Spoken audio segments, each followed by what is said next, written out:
The whole town laughed when the old veteran started digging under his cabin, and now they know why. A retired soldier, worn by age and winter, rebuilt his remote cabin hoping only for warmth and peace. His only companion was a loyal German shepherd who never left his side. But as the coldest winter in decades closed in, something strange happened beneath the floor. What he built there kept the cabin alive when every fire went out. And when his neighbors finally stepped inside, they realized they hadn't been laughing at a mistake. They had been mocking a breakthrough born from loss, survival, and hard-earned wisdom. Before we dive in, tell us where you're watching from. Drop your city, state, or country in the comments below. It's incredible to see how far these stories travel. Winter arrived early in Marquette, Michigan, riding in on knife-sharp winds from Lake Superior, burying pine roofs in white and turning every breath into a fragile cloud of ice. Walter Brooks had learned long ago that cold was not an enemy you could fight, only a truth you respected or paid for. At 68, he moved more slowly now, his back slightly stooped from decades of labor and years spent carrying weight that never truly left him. His face was cut deep with lines that did not come from age alone but from discipline and restraint. A square jaw softened by a gray, uneven beard, he trimmed himself with a hand mirror and old clippers. His eyes were a pale, watchful blue, the kind that rarely blinked when listening, as if always measuring what people said against what they meant. He lived alone in a weather-beaten cabin at the edge of the trees, its logs darkened by time and storms, its roof patched and repatched with whatever he could afford or salvage. Over his frame, broad despite age, he wore the same thick red and black buffalo-plaid flannel jacket he had worn for years, the wool heavy, stiff at the seams, faintly smelling of smoke and pine resin. It was not a fashion choice. It was armor, habit, memory. Walter was a retired Army infantryman, a man who had survived places where the cold was replaced by heat and noise and the sound of men shouting orders that could not be undone. The war had not made him cruel, but it had made him quiet. He spoke little, listened much, and trusted actions more than words. After his discharge decades earlier, he had drifted north, away from crowds and expectations, finally settling near Marquette because the land was cheap, the winters honest, and people minded their own business, at least most of the time. The one creature who never questioned him was Max. The German shepherd was nearly 8 years old, his muzzle just beginning to gray, his coat a dense mix of dark sable and ash that blended perfectly with winter shadows. Max was large for the breed, solid through the chest, with powerful shoulders that hinted at strength held in reserve rather than aggression. His ears stood alert even when he slept, and his amber eyes tracked movement with unsettling intelligence. Walter often joked, to no one in particular, that Max had better situational awareness than half the men he'd served with. The dog followed him everywhere, moving with an easy, silent gait, never crowding, never lagging behind. When Walter stopped, Max stopped. When Walter paused to think, Max sat and waited, as if he understood that silence sometimes carried weight. That December morning, Walter stood outside the cabin, breath steaming, shovel planted into the frozen soil like a flag, staring at the ground instead of the sagging roof above him.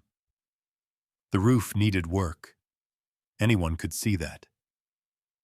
A cracked beam, shingles curling like old bark, places where snow drifted in if the wind turned just right. The sensible thing would have been to climb up, patch it again, hope it held. That was what the neighbors expected. That was what they laughed about when they saw him doing the opposite. Walter had begun digging. Not a shallow trench, not a token effort, but a deliberate widening cut around the perimeter of the cabin, 2 feet out, deeper than Frost usually reached. His movements were methodical, almost ritualistic. Drive the shovel, lever the earth, lift, toss, again. The ground resisted him, frozen and stubborn, packed with stones that scraped and rang when struck. His shoulders burned, his hands numbed even through thick gloves, but he did not stop. The first laugh came from the road. A pickup slowed, tires crunching over snow, the driver leaning out the window to stare. It was Tom Riley, a man in his 40s with a ruddy face and a voice that carried. "You lose something down there, Walter?" he called, grinning. Walter did not answer. He did not look up.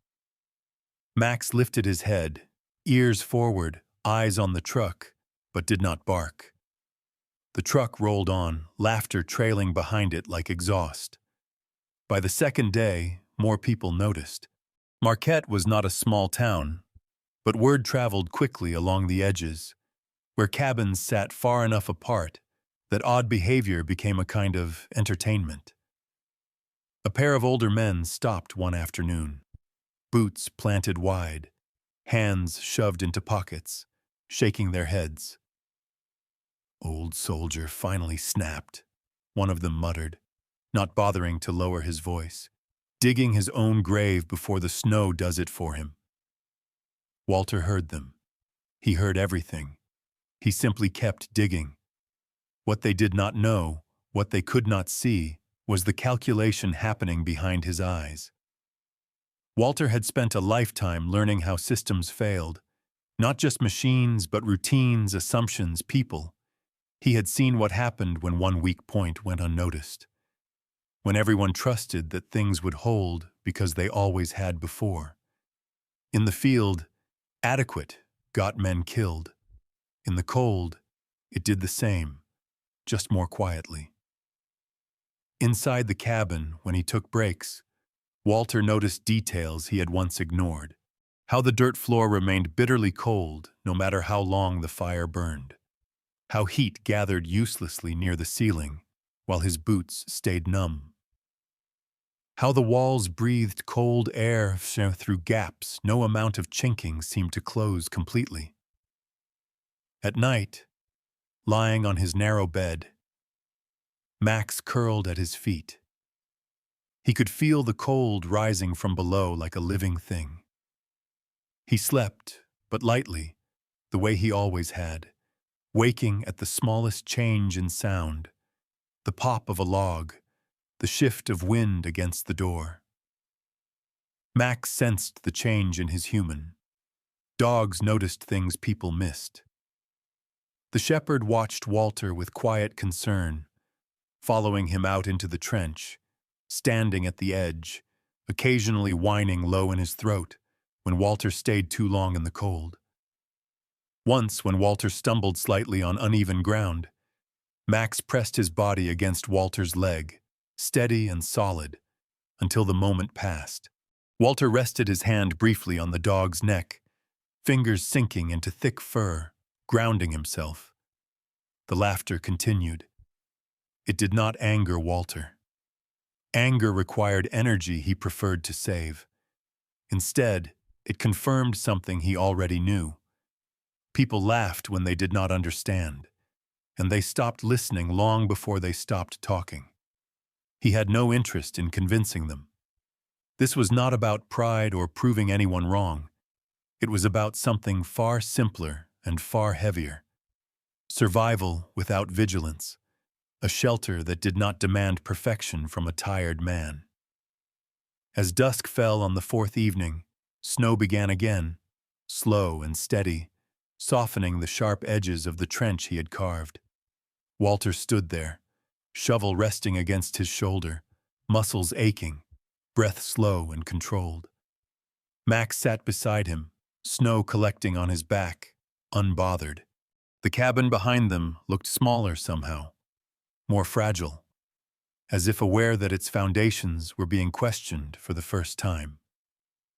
From the road, someone laughed again, a brief sound swallowed by wind. Walter did not react. He only looked down at the ground, at the space he was making, and nodded once to himself. This was where it would begin. The storm arrived without ceremony, the way the worst ones always did, sliding down from the lake under a sky the color of bruised steel and swallowing sound before anyone noticed it had begun. Snow thickened by the hour, piling against the cabin walls, pressing into every seam, every weakness Walter Brooks had already memorized by heart. By nightfall, the world beyond the narrow window no longer existed as distance, only as pressure. Walter fed the fire with the patience of a man who had learned, too late in life, that vigilance was not heroic, only necessary. He moved slowly, but deliberately, his joints stiff, fingers aching as he split logs by lantern light, each strike of the axe measured to conserve strength. The cabin warmed in uneven pockets. Heat pooled near the rafters, while the floor remained a dull, creeping cold that crept up through his boots and settled into his bones. Max lay near the hearth, his body angled protectively toward Walter, eyes half closed but never fully asleep, chest rising and falling in steady rhythm. As the hours dragged on, Walter's thoughts wandered despite his effort to keep them anchored to the present. Fatigue had a way of loosening memories the mind preferred to keep buried. He remembered other nights, other watches, places where sleep was a liability and exhaustion a quiet enemy.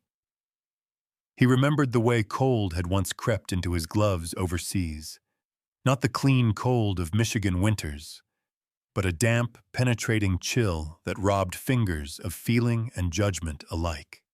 Back then, he had been younger, stronger, and surrounded by men who depended on him.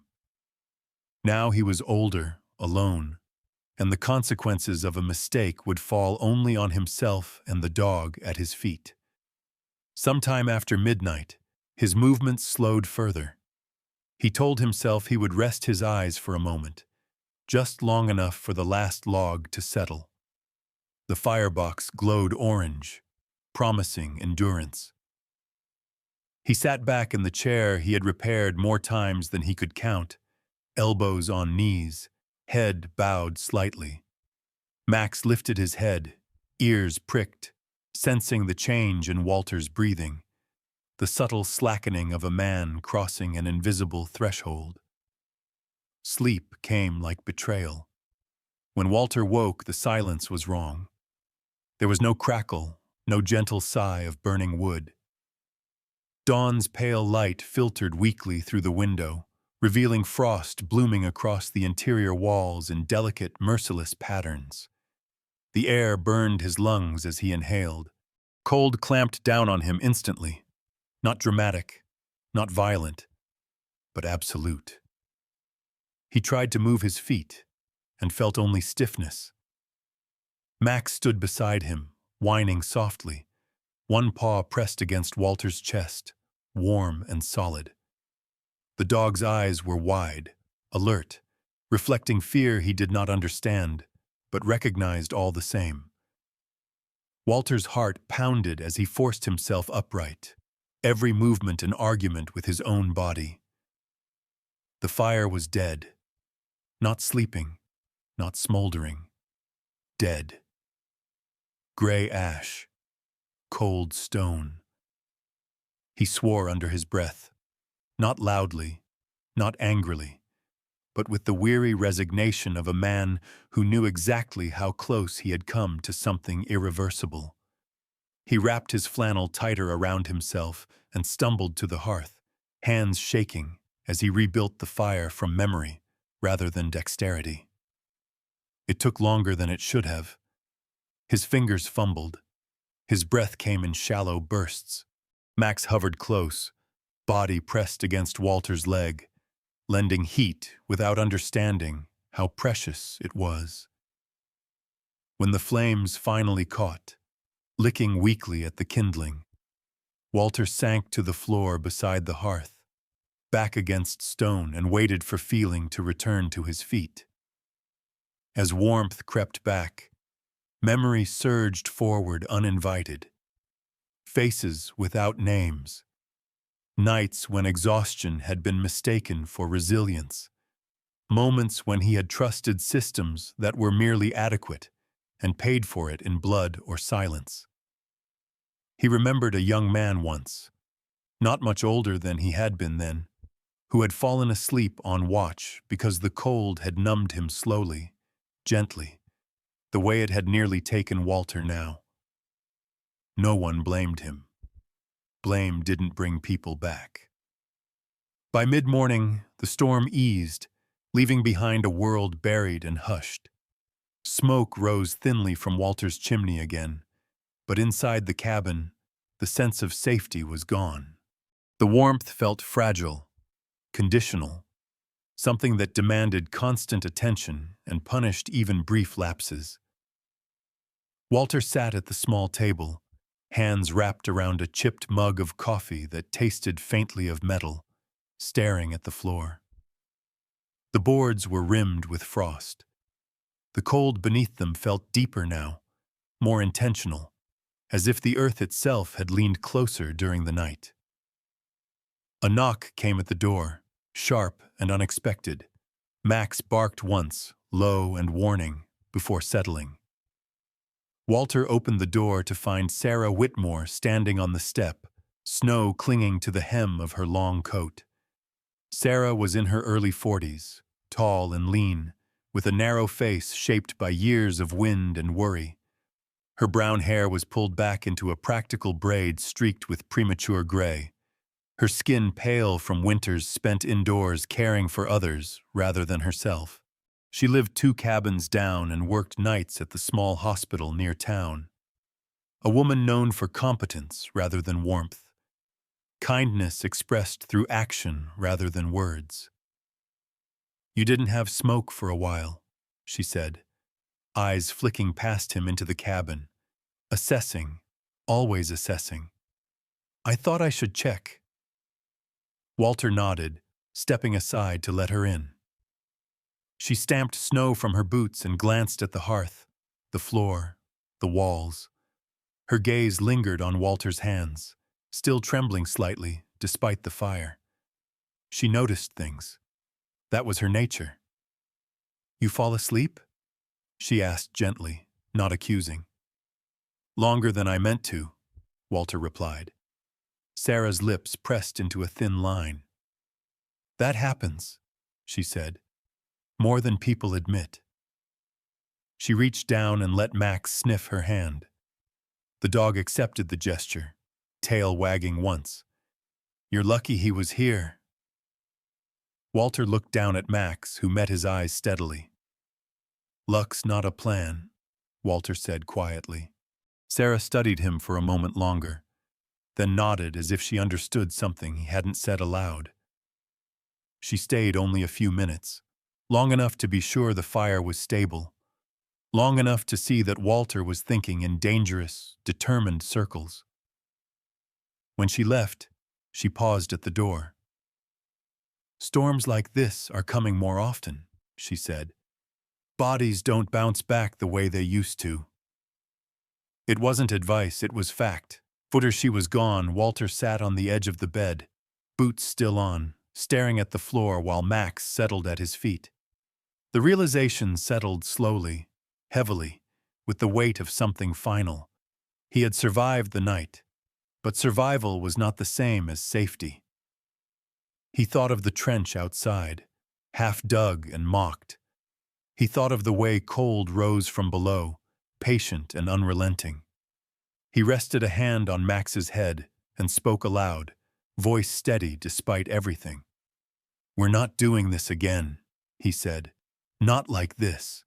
Max looked up, ears forward as if waiting for orders. Walter stood, pulled on his gloves, and reached for the shovel leaning by the door.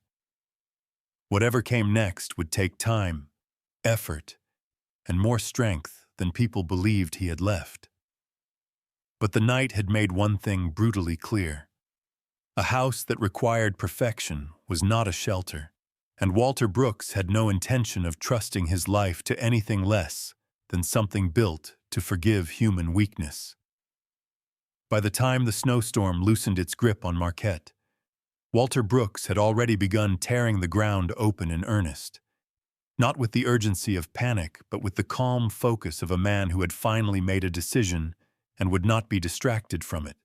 Each morning he pulled on his heavy red and black buffalo-plaid flannel jacket, stiff with dried sweat and smoke, slid his feet into worn boots, and stepped outside with his shovel while the sky was still pale and undecided.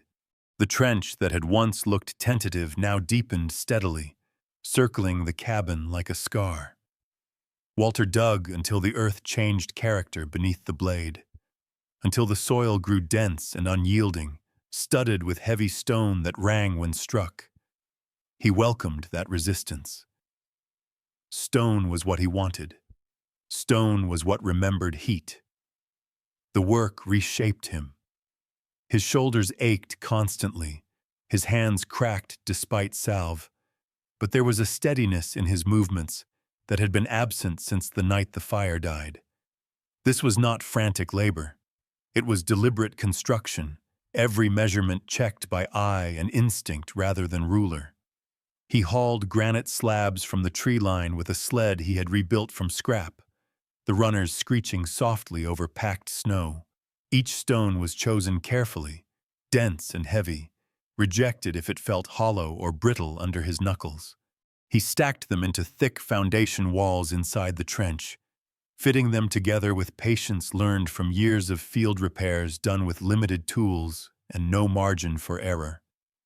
The walls grew wide, far wider than necessary for a simple cabin, nearly 18 inches thick in places, forming a perimeter that looked more like a bunker than a home. That was when the comments shifted from curiosity to ridicule. People stopped more often now. Some watched from a distance. Others felt free to speak. A man named Dale Mercer began appearing regularly, leaning against the hood of his truck as if attending a show. Dale was in his 50s, barrel-chested, with a thick brown mustache that drooped at the corners and a voice shaped by years of giving orders no one questioned. He had worked the docks before automation thinned the crews and left him sharp-edged and restless. "You planning on surviving an invasion, Walter?" he called one afternoon, gesturing at the stonework. "Building yourself a damn fortress." Laughter followed, thin and brittle. Walter did not respond. He simply adjusted a stone and tamped clay into the seams, sealing gaps with methodical care. Max stayed close during the work, pacing the edge of the trench, sometimes dropping down inside to sit beside Walter, his claws scraping lightly against stone. The dog seemed to understand the shape of what was happening, choosing to lie against the foundation walls at night instead of near the fire. Walter noticed this without comment. Animals knew things without explanation. Max pressed his body against the stone as if testing it, as if memorizing its temperature.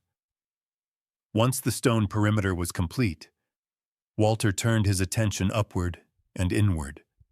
He built a framework of heavy joists across the foundation, setting them closer together than standard practice demanded. Each log was debarked and shaped by hand, notched carefully to lock into place atop the stone walls. The spacing was tight, 16 inches apart, a choice that required more labor and more material but created a rigidity that did not flex under weight.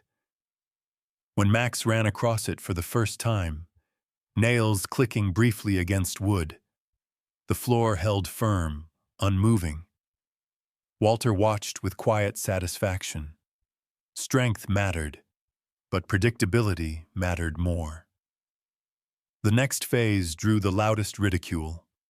Walter made repeated trips to an abandoned sawmill outside town, loading burlap sacks with sawdust and wood shavings that steamed faintly when disturbed. The mill belonged to Frank Delaney, a lean man in his late 60s with a narrow face and eyes permanently squinted against decades of airborne dust. Frank had once been quick-tempered, known for shouting over machinery, but age and solitude had softened him into someone who spoke little and observed much. He watched Walter load the sacks without comment until finally asking, "You insulating or burying something?" Walter told him simply, "Keeping heat where it belongs." Frank shrugged. "Garbage still rots," he said, but he helped load the sled anyway. Back at the cabin, Walter mixed the sawdust with dried moss he harvested from the north sides of trees, pine needles that resisted decay, and crushed charcoal from old fire pits. The mixture was layered beneath the joists, filling the cavity between stone and floor with nearly 2 feet of material. He worked carefully, packing it just enough to settle without compressing it, preserving the air pockets that trapped warmth. The smell of forest and ash lingered in the air. People passing by wrinkled their noses and shook their heads. "Building a compost heap under your house," Dale announced one morning to an unseen audience. "Next spring it'll stink you out." Walter said nothing. He had heard worse predictions in other contexts and lived long enough to see them proven wrong. When the wooden floor finally went down, thick planks laid tight and secured with square-cut nails, the cabin stood taller than before, its threshold raised nearly 2 feet above the ground. From the outside, it looked wrong, top-heavy and oddly formal for a place meant to be practical. Walter built small steps leading to the door, solid and wide, their presence prompting more comments. "Needs stairs to get into his own shack now," someone joked. Laughter followed. At night, Walter lay awake listening to the wind move through the trees and felt something new beneath him. Not warmth yet, not exactly, but absence of cold. The floor no longer pulled heat from his body with quiet insistence. Max slept, stretched out, belly to the boards, breathing slow and even. The dog no longer shifted restlessly through the night. He had found his place. Sarah Whitmore visited once during this phase, stopping by with a thermos of coffee and a look that was more curious than judgmental. She studied the raised floor, the stone foundation, the sacks of insulation stacked nearby. "You're changing how the house behaves," she said after a while. It was not a question. Walter nodded. "Trying to make it forgiving," he replied. The mocking did not stop. If anything, it hardened into certainty. The consensus was clear. Walter Brooks had gone too far, wasted too much time, built something complicated where simple would have sufficed. Winter would prove him wrong, they said. Nature always did. Walter did not argue. He finished sealing the last seams, ran his hand along the floor, and watched Max settle against it as the fire burned low. He felt no need to defend what he was building. The stone beneath him was already remembering the day's heat. The insulation was holding it close. The floor waited patiently above it all. The laughter belonged to others. What he was building belonged to survival. The cold arrived like a verdict already decided, descending on Marquette with a severity that erased small talk and humbled routines, the kind of winter people remembered by dates rather than days, because time itself seemed to slow under its weight. Temperatures plunged well below what the old-timers claimed was normal, the air tightening into something brittle that snapped at exposed skin and punished mistakes without warning. The wind off Lake Superior scoured the hills, driving snow into drifts that swallowed fences and turned roads into suggestions. Families adapted the only way they knew how, by vigilance. Fires were fed through the night. Watches divided between spouses and older children. Sleep broken into shallow shifts. Even then, cabins cooled dangerously fast when logs burned down too soon. Walter Brooks watched all of this from the edge of town without comment, listening to the distant rhythm of axes splitting wood in the dark, smelling smoke thick enough to taste when the wind shifted just right. Inside his own cabin, the fire burned steadily through the daylight hours, warming stone and wood alike, and when evening came, he let it fade without ceremony, resisting the old instinct to load the hearth until dawn. The decision felt unnatural at first, like disobedience learned late in life, but he forced himself to trust what he had built, rather than the habits that had nearly killed him. Max noticed the change immediately. The German Shepherd no longer hovered anxiously near the fire at night, no longer repositioned himself to block drafts that used to creep along the floor. Instead, he stretched out comfortably across the planks, belly down, legs splayed, breathing slow and deep. The boards beneath him held warmth with a patience that felt almost human, a quiet refusal to give everything away at once. Walter woke before dawn on the coldest morning yet, and knew something was different before he even opened his eyes. The air was cold, yes, but not biting. He could move without stiffness, draw breath without pain. When he slid his feet onto the floor, he paused, startled. The wood was warm enough to be unmistakable, not hot, not dramatic, but alive with stored heat that answered the night without argument. He stood there for a long moment, eyes closed, listening to the house work the way it was supposed to. Outside, the world was locked in white. Inside, the silence felt earned. By mid-morning, the absence of smoke from Walter's chimney had become conspicuous. In weather like this, smoke was a sign of survival, proof that someone inside was awake and feeding the fire. Its absence suggested trouble. Sarah Whitmore noticed first, standing at the hospital window between patients, her narrow face drawn tight with concern. She finished her shift quickly, pulling on her coat with practiced efficiency, braid tucked into her collar, and drove toward Walter's place with the caution of someone who had seen too many bodies fail in the cold. She was not alone for long. Dale Mercer followed in his truck, his earlier mockery replaced by something closer to unease, the mustache above his mouth stiff with frost as he scanned the tree line. Two others came on foot from nearby cabins, bundled in layers, breath puffing hard as they trudged through knee-deep snow. No one laughed now. They approached quietly, boots crunching, eyes fixed on the cabin that should have been signaling distress, but wasn't. Sarah knocked once, sharply. The door opened almost immediately. Walter stood there in his flannel jacket, unbuttoned at the throat, gray beard rimed lightly with frost, looking rested. Max sat beside him, calm and alert, tail thumping once against the warm boards. A wave of disbelief moved through the small group without anyone speaking it aloud. Dale stepped forward first, peering past Walter into the cabin. "Your fire," he said, then stopped. He did not need to finish the sentence. Walter stepped aside, allowing them in. The air inside was cool but forgiving, the kind of cold that asked for a sweater rather than demanded surrender. No one saw their breath. Sarah's gaze dropped immediately to the floor. She knelt, pressing her bare palm to the wood, eyes widening as she felt the warmth radiating upward.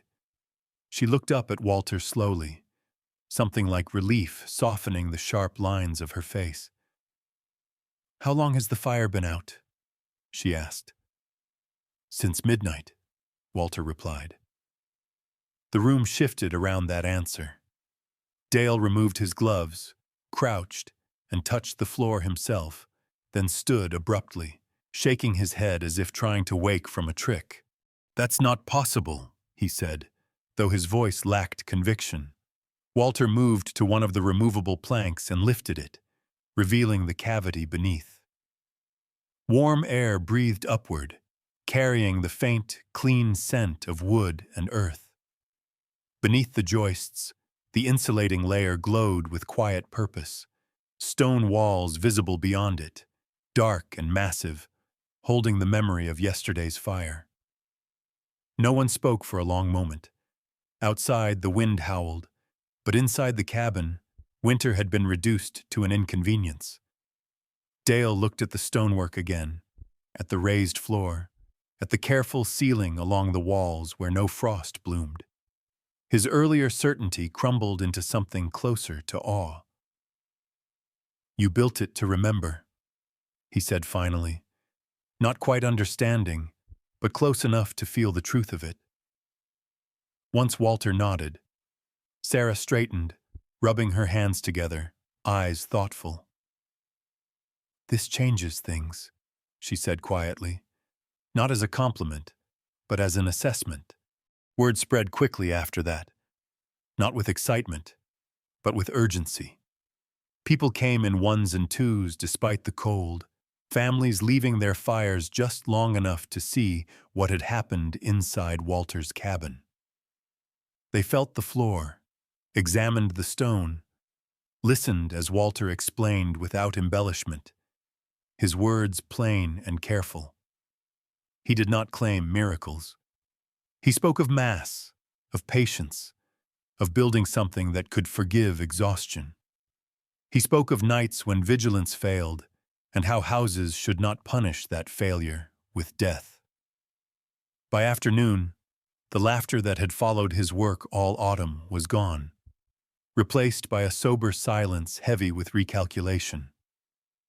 Dale stood near the door at one point, hat in his hands, shoulders slumped. "I was wrong," he said simply. Walter accepted the words without comment. Outside, winter continued its assault, but inside the judgment had already been passed. The house had answered when tested, and the answer was enough. The attention did not sit easily on Walter Brooks, and once the worst of the cold loosened its grip on Marquette, he did what he always did when noise gathered around him. He lowered his head and returned to work. People came with questions, some cautious, some eager, a few embarrassed by how loudly they had laughed before winter spoke for him. Walter did not lecture, did not repeat the satisfaction of being proven right. He answered only what was asked and only as much as was needed. When a man offered him cash folded thick in a gloved hand, Walter pushed it back without ceremony. When another suggested he should take credit, maybe talk to someone from downstate or farther, Walter shook his head once and changed the subject. He had not built the system to be admired. He had built it so no one would have to choose between sleep and survival again. He began sketching instead. Not formal blueprints, not tidy diagrams meant for approval, but practical drawings done in charcoal on scrap boards and flattened boxes. Lines were thick, confident, annotated with short notes written in a hand shaped by military reports and years of labeling supplies. Stone thickness, depth below frost, airspace, patience. He spread the sketches on his table and let people study them, asking questions while Max lay beneath the chair, chin resting on his paws, eyes following each visitor with calm assessment. The dog had become part of the reassurance. People trusted a house a little more when they saw how peacefully Max slept inside it. Sarah Whitmore came often during that first spring, sometimes alone, sometimes with others in tow. In daylight, she looked less severe than she did under hospital lights. Her skin warmed slightly by sun, her braid loosened at the edges. She listened more than she spoke, occasionally asking questions that surprised Walter with their precision. She understood bodies.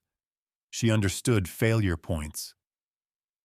Cold doesn't kill quickly, she said once, studying the stone foundation with her boot nudging a seam. It convinces people they have time. Walter nodded.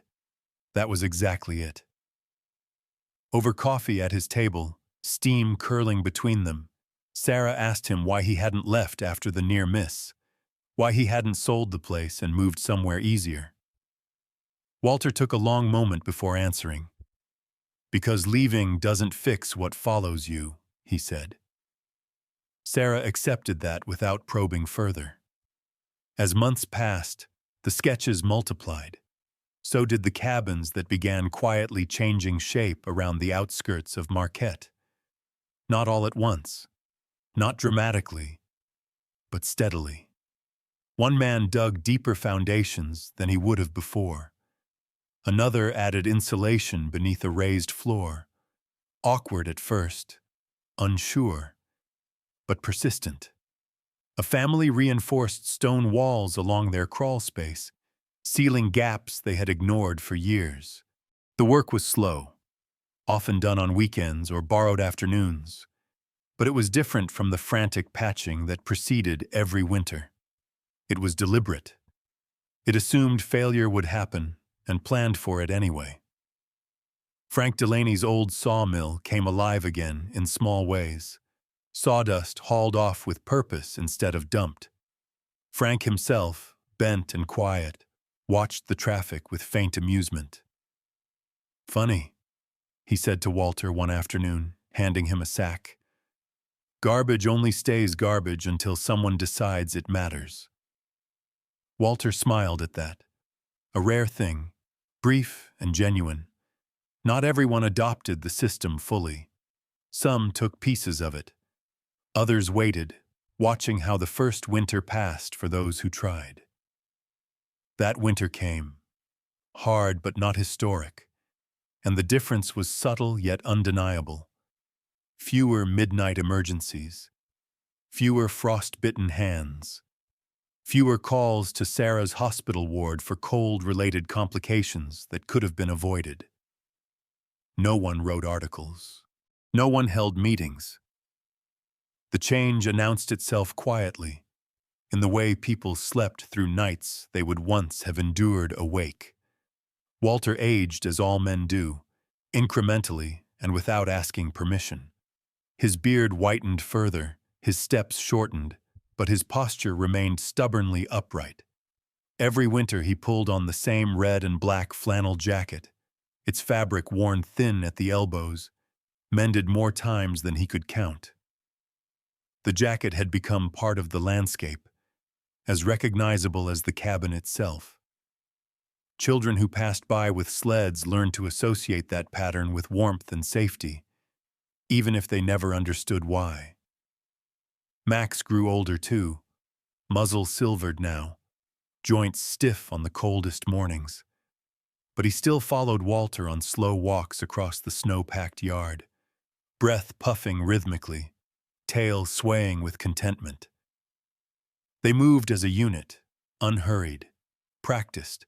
One evening, several years later, Dale Mercer stood in Walter's doorway again, older now, the sharpness worn down into something closer to humility. His mustache was more gray than brown, his shoulders rounded by time. He did not joke this time. He held out a folded sheet of paper. "I tried," he said simply. "Didn't get it right the first time." Walter took the paper, studied the sketch, and nodded. "Stone's too thin," he said, "and you rushed the insulation." Dale exhaled slowly, relief plain on his face. "Can you show me again?" Walter gestured him inside. That was how it went. No announcements, no ownership. Knowledge moved the way heat did in Walter's floors, absorbed slowly, released gradually, staying where it was needed most. Some winters were easier than others. Some storms still tested the limits of every structure, but the houses built with patience held on longer. They forgave mistakes. They bought time. Walter never wrote a manual. He never named the method. When asked, he shrugged and said it was just paying attention. On certain nights when the fire had burned down and the house remained gently warm, he sat quietly at the table, hand resting on Max's head, listening to the wind move harmlessly around the walls. In those moments, memory surfaced, not with pain, but with clarity. He remembered the night he had woken to frost and silence, the feel of Max's paw on his chest, the understanding that had followed. Loss had shaped him, carved something precise and necessary out of grief. He did not pretend that building a better house erased the past. It did not. But it gave the future fewer sharp edges. That was enough. When Walter Brooks eventually became a story people told newcomers, spoken softly, without exaggeration, it was never about the man himself. It was about the idea he left behind, that a home should not demand perfection, that survival should not depend on never making a mistake. That wisdom earned through loss could be shared without price. Each winter, as snow settled over Marquette and smoke curled from chimneys in familiar patterns, one thing remained quietly true. Beneath certain floors, stone remembered warmth, insulation held it close, and a man who had once nearly frozen in his sleep had ensured that others would not have to pay for a single tired night with their lives. In the end, what saved Walter was not clever design or stubborn strength, but grace arriving through patience.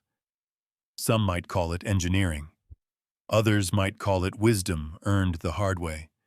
But many would quietly recognize it as something more, a reminder that God often works through ordinary hands, through loss that refines rather than destroys, through small decisions made with love instead of fear. The warmth beneath that cabin was not a miracle because it broke the laws of nature, but because it honored them, just as life does when we live with humility and care. In our daily lives, we face our own long winters. Nights when we're tired, overwhelmed, or certain we've done enough only to realize that enough sometimes isn't what keeps us safe. This story is a reminder to build our lives the way Walter built his home, with foundations deep enough to forgive our weakness, with space to hold warmth for others, and with faith that even our hardest seasons can serve a greater purpose when placed in God's hands. If this story touched your heart, take a moment to share it with someone who might need encouragement today. Leave a comment and tell us where you're watching from and what this story reminded you of. And if you haven't already, please subscribe to the channel so more stories of hope, resilience, and quiet miracles can find their way to those who need them. May God bless you, protect you through every storm, and grant warmth to your home and peace to your heart.